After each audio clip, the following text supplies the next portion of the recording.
J'ai intitulé cette mini-conférence « Dans la tête d'un top manager du futur ». Deux constats. Le travail des managers est indéniablement un travail intellectuel. Mon cerveau, votre cerveau est notre premier instrument de travail, notre plus chère ressource.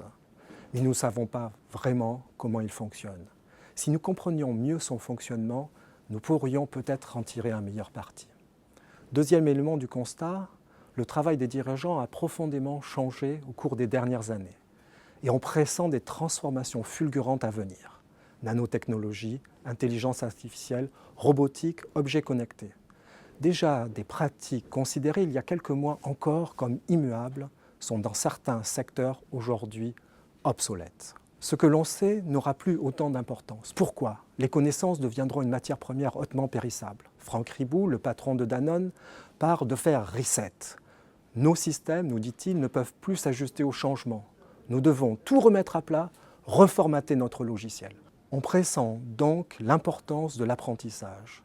Le manager de demain devra apprendre vite et bien, désapprendre aussi rapidement pour réapprendre encore plus vite.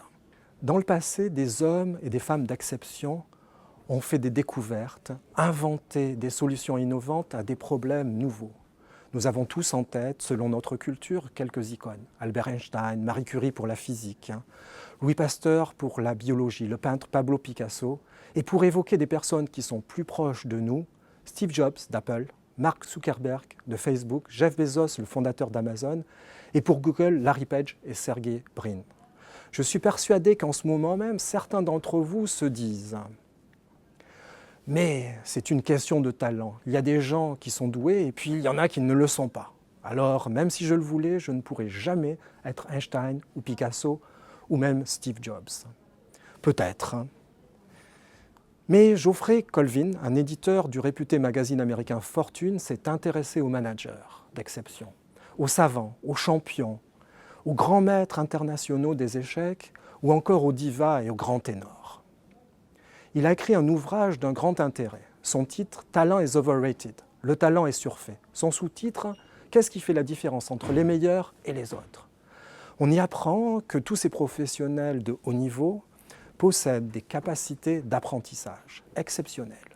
Pour parvenir à l'excellence et s'y maintenir, ils observent leurs propres processus mentaux. On parle de métacognition. Ils en identifient les failles et sélectionnent ensuite des exercices qui leur permettent de progresser, puis ils pratiquent et pratiquent encore jusqu'à atteindre la perfection. Alors que la plupart des gens corrigent uniquement leurs erreurs, mais conservent le même processus mental, ces dirigeants, eux, corrigent leur processus mental. Cette démarche peut être apprise, c'est une bonne nouvelle. Pour réussir dans un monde futur, il sera donc capital, à mes yeux, d'apprendre vite et bien. La métacognition et la pratique régulière d'exercices me semblent alors deux des clés du succès personnel.